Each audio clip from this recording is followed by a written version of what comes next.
पर्याय आएंगे। अच्छा, पर्याय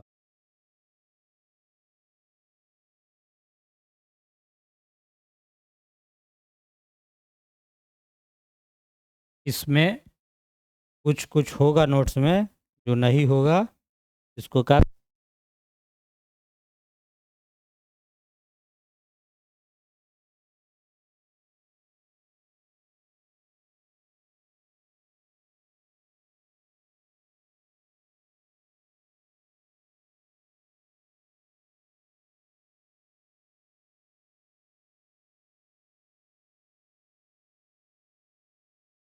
हो गया हो।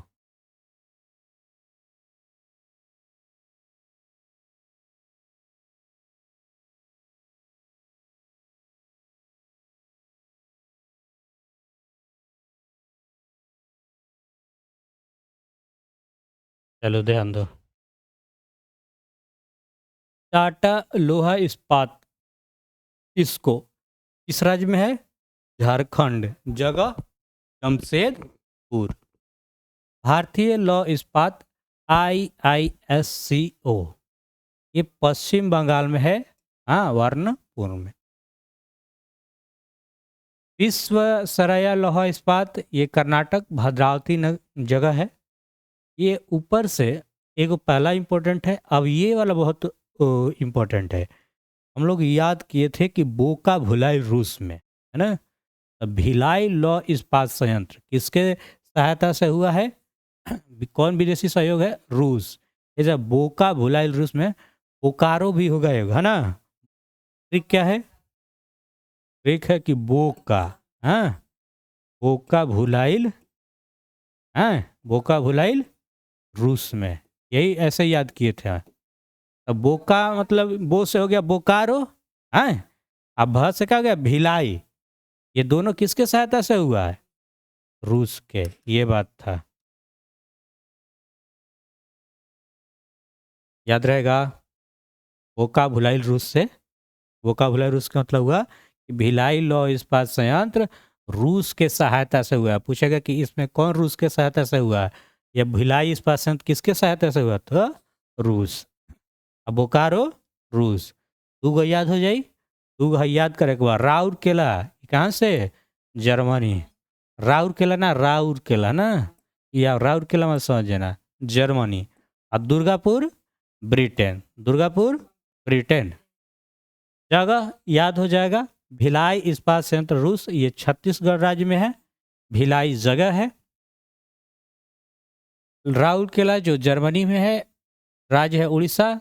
जगह है क्या ना, राउरकेला ही है, नाम पड़ा है उसी जगह पे। दुर्गापुर ब्रिटेन के सहायता से, पश्चिम बंगाल दुर्गापुर। बोकारो इस्पात संयंत्र रूस के सहायता से, झारखंड बोकारो। मतलब ये 4 विदेशी सहयोग से स्थापना हुआ है। बाकी याद रखेंगे। सेलम इस्पात संयंत्र तमिलनाडु में है, सेलम। विशाखापट्टनम इस्पात संयंत्र आंध्र प्रदेश, विशाखापट्टनम। विजयनगर संयंत्र कर्नाटक, विजयनगर। अब पूछोगे कि इतना सब याद करना है? याद नहीं करना है। क्या करो कि जैसे पढ़ रहे हो, एक जितना भी समय मिल रहा है उसको हम पीछे से पढ़ते जाए। जैसे कोई चैप्टर पीछे पढ़ लिए हैं, उसको एक बार रीडिंग डाल लो, है ना। डालते डालते वो जल्दी जल्दी होने लगेगा। अब बहुत कुछ दिमाग में हो जाएगा। एक बार तो पढ़े हैं, समझाए हैं, 2-3 बार तो हो चुका है। एक दो बार अपनों से फिर उसको करते रहो, जब टाइम मिला चाह। समय बांट लो कि इसको इतना देखना है, कौन सा हमको ज़्यादा दिक्कत कर रहा है। अब दिखाई लौ इस्पात संयंत्र कहाँ कहाँ है ना। नक्शा में दिखाना हो कोई तो एक नक्शा बनाने जानना पड़ेगा कि कौन कहाँ है, ठीक है। आगे बढ़ा जाए। अच्छा, इसको हम वहाँ विदा कर देते ना। रुक जा, पेज नंबर कितना है? 162।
चलो यही पढ़ना था, देखो।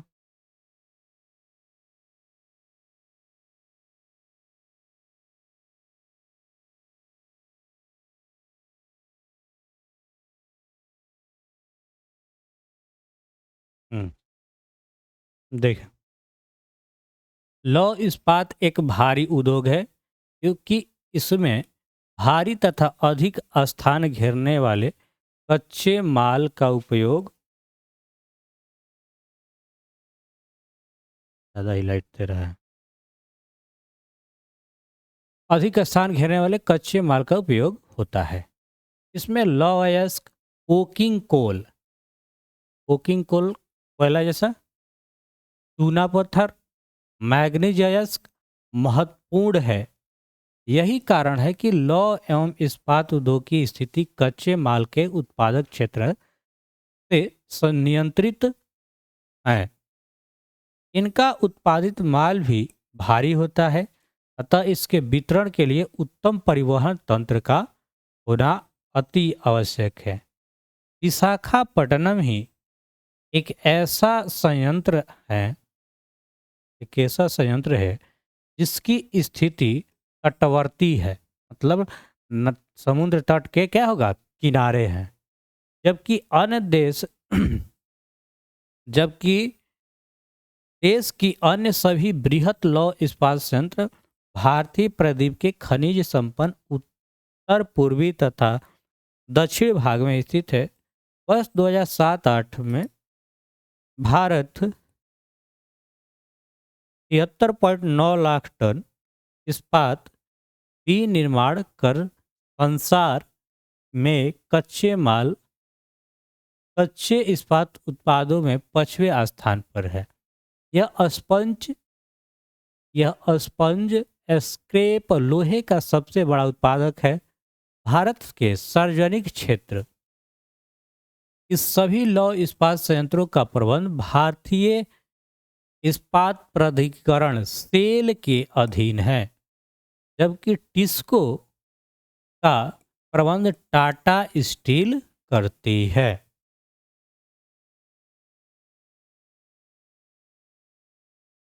क्या आप जानते हैं कि जमशेदपुर को भारत का बर्मिंघम कहा जाता है?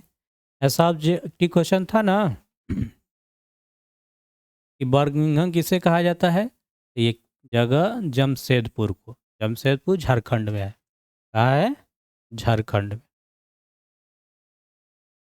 लौह इस्पात के अधिकांश संयंत्र भारत के छोटा नागपुर पठार में स्थापित हुए हैं, क्योंकि इस क्षेत्र में लौह अयस्क, कोयला, मैग्नीज, चूना पत्थर, डोलामाइट जैसे महत्वपूर्ण खनिजों के भंडार हैं।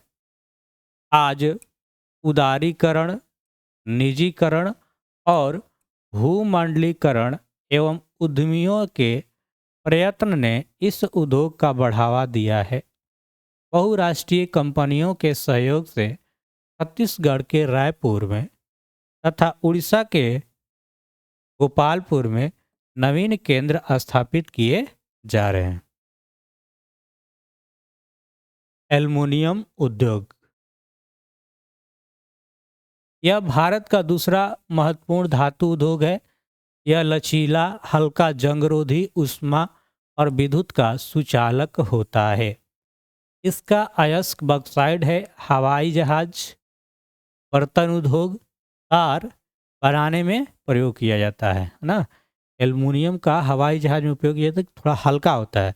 अब लोहा के है बना दीजिएगा हवाई जहाज तो क्या होगा, भारी होगा, उड़ाने उड़ भी नहीं पाएगा। इसलिए हवाई जहाज में भी इसका उपयोग होता है। इसमें महत्वपूर्ण याद रखना कि एल्युमिनियम का क्या है, ऑक्साइड। आज इसकी लोकप्रियता इसलिए और भी बढ़ रही है क्योंकि यह कई उद्योगों में इस्पात, तांबा, जस्ता और स्टील के विकल्प के रूप में प्रयुक्त होने लगा है। 1 टन एल्युमिनियम के लिए लगभग 6 टन बॉक्साइट तथा 18,600 किलोवाट विद्युत की आवश्यकता होती है। अगर 1 टन एल्युमिनियम उससे प्राप्त करना है तो बॉक्साइट अयस्क कितना होना चाहिए, 6 टन। और बिजली खपत कितना होगा, 18,600 किलो वाट। एल्युमिनियम में लगभग मूल्य में 30 से 40% तक विद्युत की कीमत होती है। इससे स्पष्ट है कि एल्युमिनियम उद्योग की स्थिति बॉक्साइट और सस्ती बिजली की उपलब्धता से पूरी तरह प्रभावित होती है। भारत तांबा सीसा जस्ता प्रगलन एल्युमिनियम उद्योग।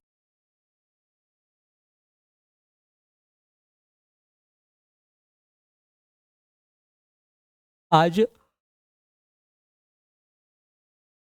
देश के 8 प्रमुख एल्युमिनियम संयंत्र हैं जो उड़ीसा, नालको और बाल्को, पश्चिम बंगाल, केरल, उत्तर प्रदेश, छत्तीसगढ़, महाराष्ट्र, तमिलनाडु राज्यों में स्थित है। सभी संयंत्र मिलकर वर्ष 2007-8 में लगभग 6.2 लाख टन एल्युमिनियम का उत्पादन किया है। नेक्स्ट टॉपिक पढ़ेंगे हम लोग तांबा। क्या पढ़ेंगे, तांबा प्रगलन। तांबा प्रगलन, तांबा को गलाना।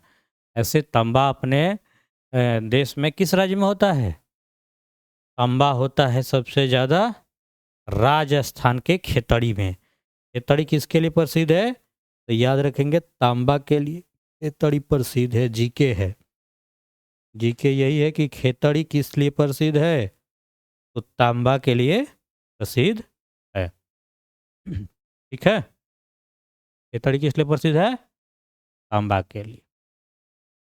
भारत में पहला तांबा प्रगलन संयंत्र भारतीय तांबा निगम द्वारा घाटशिला नामक स्थान पर झारखंड राज्य में स्थापित किया गया था। सन 1972 में भारतीय तांबा निगम हिंदुस्तान तांबा लिमिटेड के अंतर्गत स्थानांतरित कर दिया गया। हिंदुस्तान तांबा लिमिटेड भारत में एकमात्र तांबा उत्पादक संस्थान है। इसके 2 केंद्र हैं, एक पूर्वी सिंहभूम जिले में घाटशिला के निकट मऊ भंडार नामक स्थान पर झारखंड राज्य में, तथा दूसरा राजस्थान के झुंझुनू जिले में खेतड़ी, देखो ये नाम आया है, खेतड़ी नामक स्थान पर स्थित है। इन जिलों में तांबे की खानों के निकट ही तांबे प्रगलन संयंत्र लगाए हैं। याद रखेंगे, यहाँ पे दिया है कि भारत सबसे पुरानी तांबे की खान राजस्थान के खेतड़ी नामक स्थान पर है। कई बार जीके जीएस में, लूसेंट में, एसपीडी में पूछ गया है, ये खेतड़ी किसके लिए प्रसिद्ध है। हाँ, अठवा सब एनसीईआरटी क्लियर है ना, इस बहुत ज़्यादा पकड़ा जाएगा, अलग से पढ़ना पड़ेगा।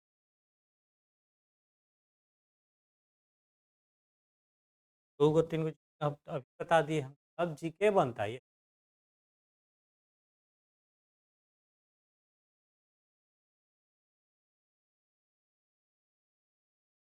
तड़ी, ये तड़ी के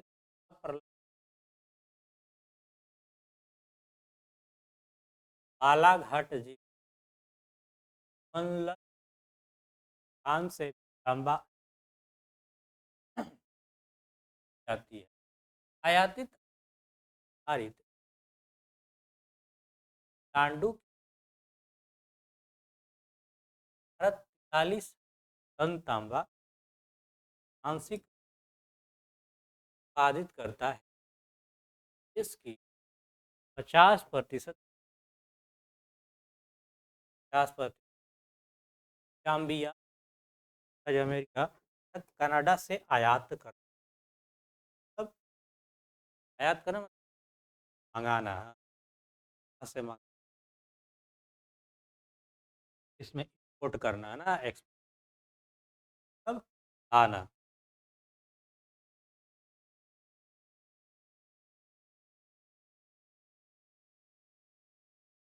अपने ये भी जाने तांबा से कांसा जर्मन सिल्वर कुल गोल्ड अष्ट धातु आदि धातुएं बनाई जाती है। रोल गोल्ड देखा ना, रोल गोल्ड है, सोना जैसा दिखेगा रोल गोल्ड का सोना, आयरन पाइराइट।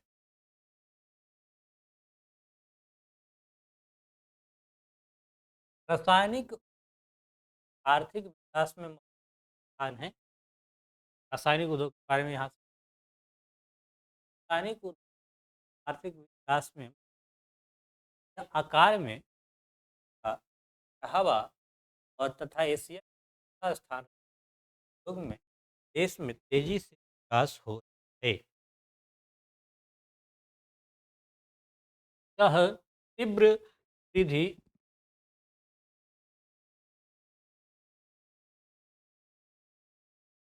अकार्बनिक और कार्बनिक प्रकार के रस बढ़ रही है। भारतीय कार्बनिक बंधक का तेल का उद्योग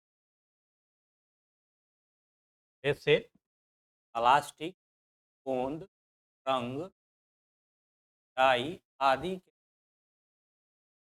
नाइट्रिक आधारित सामग्री सोडा एस का उपयोग कांच, कागज, साबुन, वॉशिंग पाउडर बनाने में होता है तथा प्लास्टिक आते हैं।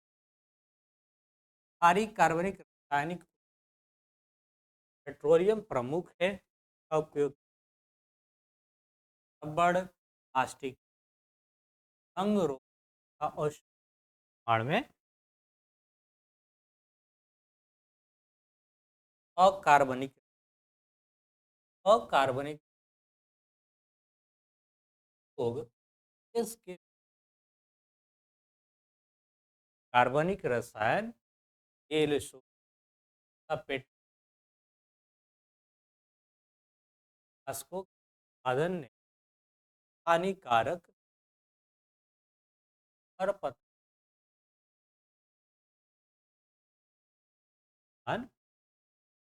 औषधि भारत के उद्योग क्षेत्र का खपत का निर्यात में है। घरेलू उत्पाद में जारी है रासायनिक। अगला है कौन सा, उर्वरक। उर्वरक मतलब क्या होता है, उर्वरक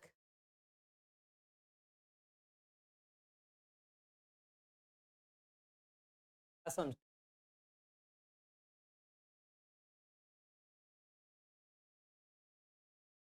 उर्वरक मतलब क्या होता है,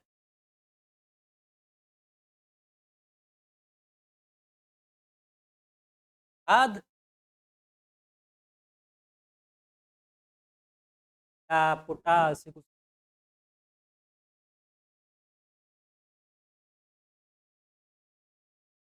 डाले पर क्या था कुछ है, खाद का खाद बनता है। ध्यान दो, भारत एक किसान प्रधान, यहाँ की वर्ग में कृषि प्रधान कहा दिया है। यहाँ पे किसान देश है, यहाँ पे ज्यादा कर कृषि हो रहा है तो इसमें खाद के काम पड़ेगा, काम पड़ेगा। मिट्टी बनाए रखने वर्ग का उपयोग, अरे भारत विश्व का तीसरा बड़ा हाइड्रो वर्ग का उत्पादक है। भारत का पहला उर्वरक संयंत्र, याद रखेंगे, भारत का पहला उर्वरक 1900 में रानीपेट तमिलनाडु में स्थापित किया गया था। एक ऑब्जेक्टिव क्वेश्चन हो गया ना। एक क्वेश्चन पूछा जा सकता है, भारत का पहला उर्वरक कब लगाया गया? में कहाँ? रानीपेट। रानीपेट कहाँ है? तमिलनाडु में। तमिलनाडु भारत के नक्शे कहाँ है? पता है ना? पता नहीं है? वो वाला इधर लगाओ।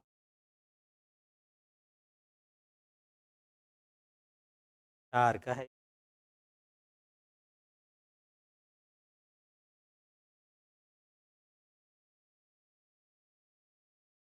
हाँ, वो उधर कभी कभी काम पड़ जाता है। अरे ऐसे तो उसमें भी है, क्या बोलते हैं, जाना पड़ेगा।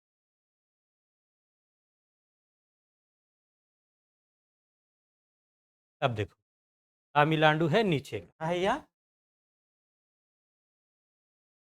तमिलनाडु।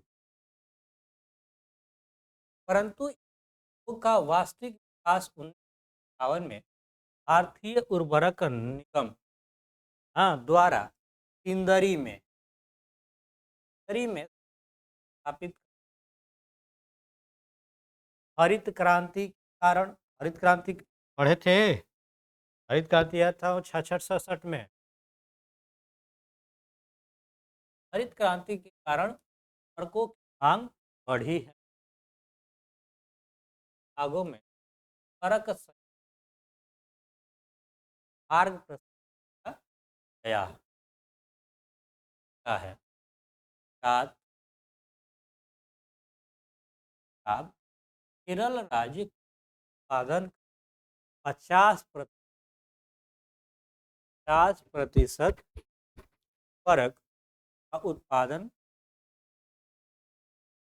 अन्य महत्वपूर्ण उत्पादक राज्य आंध्र प्रदेश, उड़ीसा, राजस्थान, बिहार, महाराष्ट्र, असम, गोवा, दिल्ली, मध्य प्रदेश तथा कर्नाटक है। प्राकृतिक गैस की सहज सुलभता कारण देश के विभिन्न भागों में उर्वरक संयंत्र ये है। भारत द्वारा वर्ष 2006-07 में लगभग 150 लाख, यानी 150 lakh ton nitrogen, 50 lakh ton phosphate, 20 lakh ton potash. तो यहाँ पे क्या बोलते हैं? तो बोलते हैं नाइट्रोजनी मतलब यूरिया, क्या बोलते हैं? फास्फेटी फास्फेट और पोटास उर्वरक का उत्पादन किया है। पोटास उर्वरक बनाने के लिए भारत को पोटेशियम आयात करना पड़ता है। पोटेशियम मंगाना पड़ता, ठीक है। भारत का उर्वरक संयंत्र, ये उर्वरक संयंत्र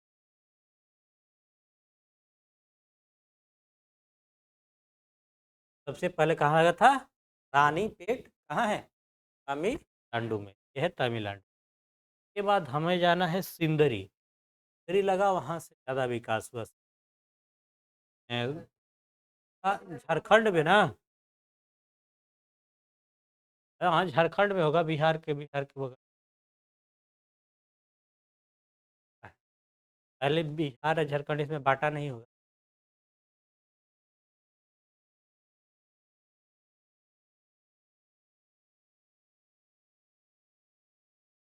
आवास निर्माण एवं देश के ढांचागत क्षेत्र का है भारत विश्व का सबसे बड़ा सीमेंट उत्पादक देश। अभी सीमेंट हम टॉपिक हो। अब क्या टॉपिक है? अब उर्वरक के बारे में पढ़ लिए, अब किसके बारे में पढ़ाएंगे? बारे में आवास निर्माण एवं देश के ढांचागत क्षेत्र में है। कुछ निकाल के देखेगा, है ना? को क्या हो तो भारत विश्व का दूसरा सबसे बड़ा सीमेंट। यहाँ पे एक है 2 नंबर। भारत में कई तरह के उत्पादन होता है, जैसे साधारण Portland cement, Portland, pozzolana plant, blast furnace, bag cement, oil well, सफेद सीमेंट आदि।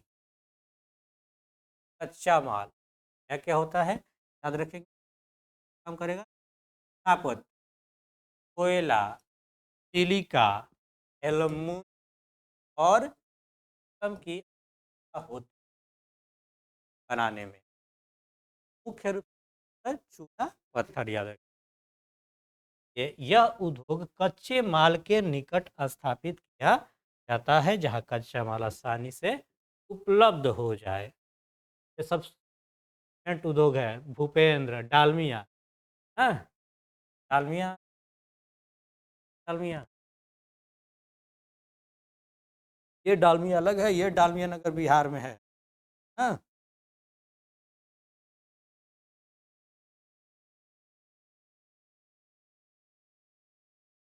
डालभिया है, डालमिया नगर है बिहार में। आया से उधर से।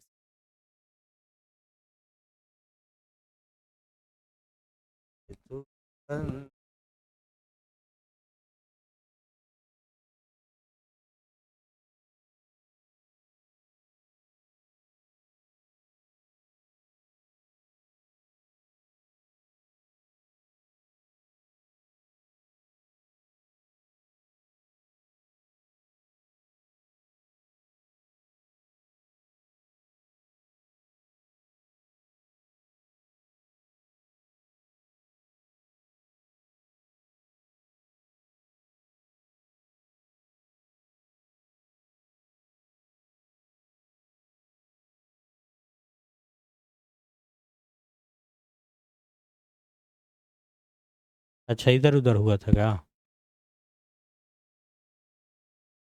चलो, पहला सीमेंट संयंत्र, पहला सीमेंट लगाया गया, पहला सीमेंट कार में चेन्नई में था। कहाँ लगा था?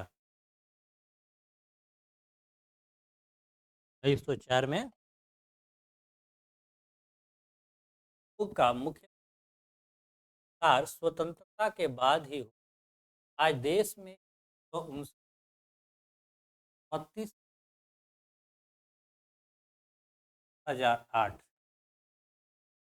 उत्पादन क्षमता, 1683 लाख टन, 2007-08, क्योंकि आर्थिक सह और पूर्व बहुत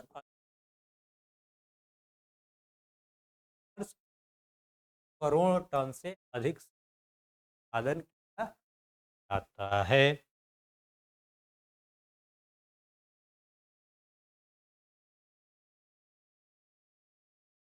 दूसरा माल है तैयार माल आधारित रचनात्मक उपकरण उद्योग, परिवहन उपकरण उद्योग, रेलवे।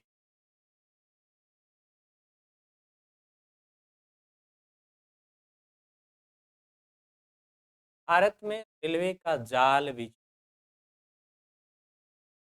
ट्रेन कहाँ से कहाँ तक चली, याद है? कोलकाता से क्या चला देते, मुंबई में चली थी, है ना? ठाणे से मुंबई, कब? 1853 में, डलहौजी के शासन। चलो देखो, और माल एवं सवारी गाड़ी के डिब्बों और रेल इंजनों की बड़ी संख्या में मांग रहती है, अतः रेलवे इंजन, यात्री डिब्बे और माल डिब्बे का निर्माण उद्योग बड़े स्तर पर विकसित हुआ है। आज हम रेलवे के भारी डिब्बों का बड़े पैमाने पर निर्यात भी करते हैं। निर्यात मतलब बेचना, है ना? बड़ी लाइन वाली विद्युत चालित इंजन पश्चिम बंगाल में स्थित चितरंजन, ये पूछेगा कि चितरंजन लोकोमोटिव वर्क्स कहाँ है? पश्चिम बंगाल में। चित्तरंजन के लोकोमोटिव वर्क्स में बनाए जाते हैं। वाराणसी में है डीजल चालित इंजन, है ना। जी के यहाँ से भी ये भी हो गया कि वाराणसी में क्या है, डीजल चालित रेल इंजन बनाने का कारखाना। और एक जमालपुर में भी कारखाना है ना, यहाँ बनारस में भी कारखाना है। तो जो बनारस में है वो डीजल चालित है, जो भी डीजल से चलता है। डीजल चले वाला रेलगाड़ी देखा है कि नहीं? नहीं देखा है ना। धुआं भी गली से सब डीजल से चलते से हैं। अब बाकी और कोनो कोनो जिनमें तार लगा रहता है तो बिजली से चलेगी। लेकिन कोई कोई ऐसा है जो गुफा में जाती हो, हाँ, कहीं सुरंग में जाती हो, वहाँ पे मतलब ये वाला व्यवस्था ना हो बिजली वाला, वो उसमें डीजल इंजन ही चलती है। और डीजल इंजन चलित कहाँ बनता है? बनारसी। सवारी के डिब्बे पेराम्बूर, बंगलोर, कपूरथला। ट्रेन में घुसना, पुराने वाले जितना डिब्बा है उस पर लिखा रहेगा कपूरथला का बना हुआ। ये पंजाब में है कपूरथला, है ना। और कोलकाता में बनाए जाते हैं। मालगाड़ी के डिब्बे निजी क्षेत्र तथा रेल कारखानों में तैयार किए जाते हैं। बिहार के पटना जिले के मोकामा में भारत का wagon and engineering company limited है, जो रेलवे के लिए वैगन तैयार करता है। मुंगेर जिले के जमालपुर, है ना, मुंगेर जिले के जमालपुर रेलवे वर्कशॉप है, जो एशिया का सबसे पुराना रेलवे वर्कशॉप है। सारण जिले के छपरा में रेलवे पहिया बनाने का कारखाना है। और नालंदा जिले के हरनौत सवारी गाड़ी रेलवे डिब्बे बनाने का कारखाना अभी निर्माणाधीन है। ये पहले का निर्माणाधीन, अब बन भी गया होगा। मोटर गाड़ी उद्योग। सड़क परिवहन रेल परिवहन की तुलना में अधिक व्यापक है। और मोटर गाड़ी उद्योग के बारे में, इस समय मोटर वाहन जैसे ट्रक, बस, कार, मोटरसाइकिल, स्कूटर आदि बड़ी संख्या में निर्मित किए जाते हैं। तिपहिया स्कूटरों के निर्माण में भारत संसार में प्रथम स्थान है। ट्रैक्टर और साइकिल भी बड़ी संख्या में बनाई जाती है। मोटरसाइकिलों का निर्माण लखनऊ, सतारा, पंकी कानपुर में है ना। यहीं से पन की तरफ आता है पंकी। अहमदाबाद के निकट अकुर्दी तथा पिंपारी में बनाए जाते हैं। मारुति उद्योग दिल्ली के निकट गुड़गावा हरियाणा में है। Tata engineering and locomotive work TELCO Telco Bharat में मध्यम तथा भारी व्यापारिक वाहनों के मुख्य उत्पादक है। महिंद्रा एंड महिंद्रा नासिक में स्कॉर्पियो तथा बोलेरो का निर्माण करता है। Tata nano car company Gujarat में सस्ती कार बनाती है। इसके अतिरिक्त इन उद्योगों का विकास चेन्नई, पुणे, इंदौर, हैदराबाद तथा बेंगलोर में हुआ है। अब लिख लो पेज नंबर, अगला हम लोग पढ़ेंगे यहीं से 170 से, है ना। हाँ, फिर पूछेगा कहाँ से हुआ है।